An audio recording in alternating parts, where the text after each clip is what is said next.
What is a blockchain? Why use the blockchain? And how does it relate to a cryptocurrency? Let's start with a more formal definition of the blockchain and then unpack that.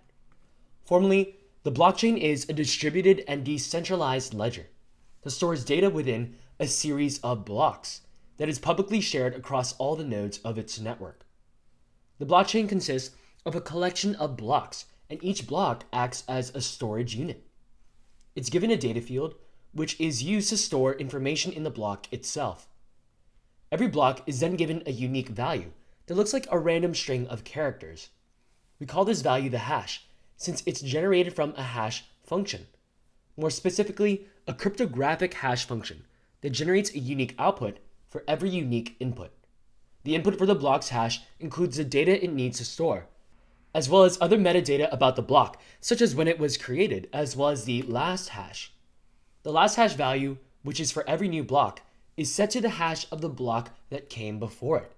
It's the key to making a chain of blocks, as the last hash creates links between subsequent blocks in the chain.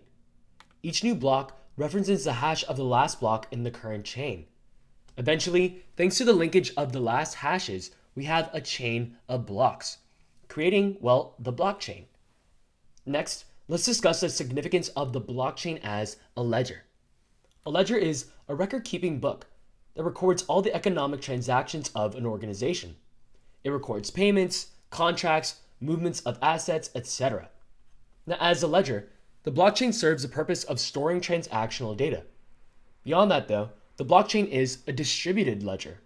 Now, what makes it distributed? A blockchain ledger is distributed because the ledger itself is shared with everyone using the blockchain network. In this network, multiple nodes, or rather multiple individuals, through computers connect to the blockchain network.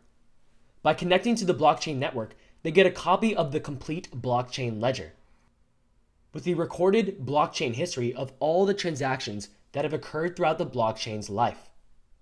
Now that everyone has a copy of the blockchain ledger, they're going to get updates every time a change is made to the blockchain. Relates to the idea of the blockchain being decentralized. This means that there is not one central organization with the responsibility of updating the ledger. In a centralized model, on the other hand, the ledger is controlled by a single entity. That single entity has complete authority to invalidate transactions and enact fines that you might find fair.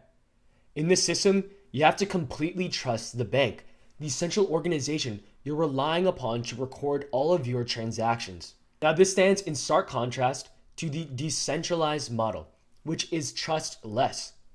You're not placing all of your trust in one central authority. Rather, you're trusting the very decentralized model itself. Everyone has access to the history of transactions and an equal responsibility to record and validate those transactions in the blockchain history. This gets us to the second question of why you would use a blockchain system in the first place. You use a blockchain because the blockchain is fair, it's democratized, and completely public. In addition, thanks to the nature of the decentralized system, the blockchain is also highly secure.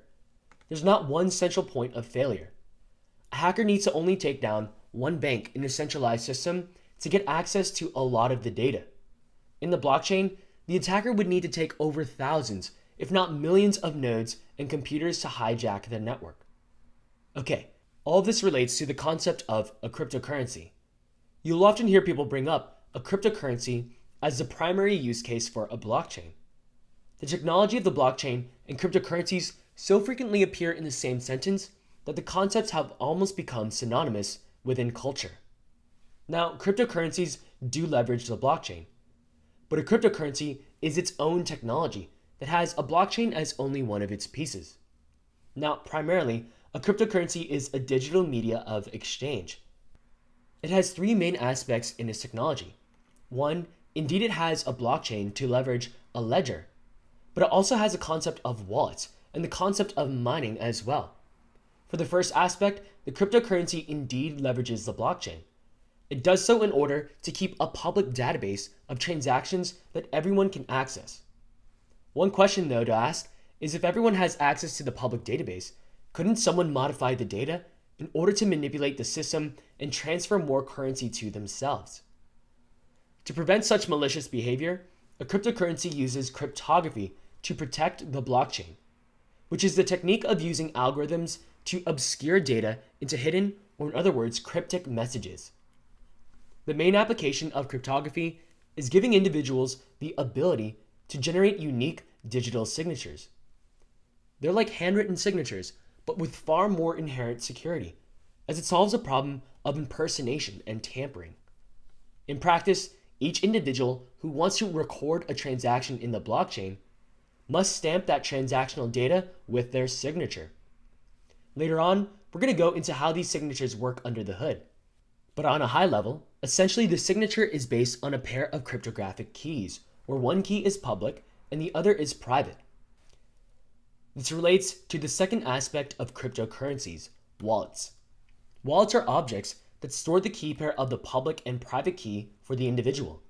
Like a physical wallet, they can track how much currency is entitled to you, your balance in the cryptocurrency, your net worth in the overall system, if you will. The public key is used as an address for your wallet. It's used by other individuals to send cryptocurrency to you at that specific address. And then the stored private key actually helps wallets generate these signatures that make transactions official. Finally, for the third aspect of cryptocurrencies, we have mining. Through mining, miners do the work of adding transactions to the blockchain. See, when people submit transactions to the cryptocurrency network, that transaction will join the transaction pool.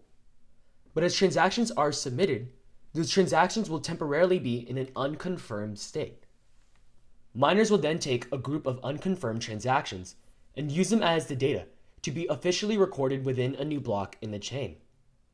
But to gain the right to add a new block, the miner will have to solve a computational puzzle called the proof of work algorithm. This proof of work algorithm is difficult to solve. There's a low probability of solving it randomly, so a lot of trial and error is required to find the answer to the proof of work algorithm. It's time consuming and computationally expensive. But once a miner solves a proof of work algorithm, they then gain the rights to create a block consisting of those transactions. By solving the proof of work, they have the ability to submit the new block containing the transactions to the blockchain network. Other miners will then recognize a solution, since the proof of work is easily verified once another miner presents the solution for you. With this agreed upon verification, miners in the network include the new block into the chain. So the final question is, why would a miner go through the trouble of doing this computationally expensive proof of work problem if it's costing them so much money in CPU power? As a reward for doing the task of mining, the miner will receive some cryptocurrency. So miners are continually trying to add new blocks in the hopes of gaining this currency reward, which provides an overall system where there is momentum for transactions to be added to the blockchain. Okay, cool. That wraps up a big picture of how the blockchain and cryptocurrency will work. With that done, let's start exploring these ideas in code.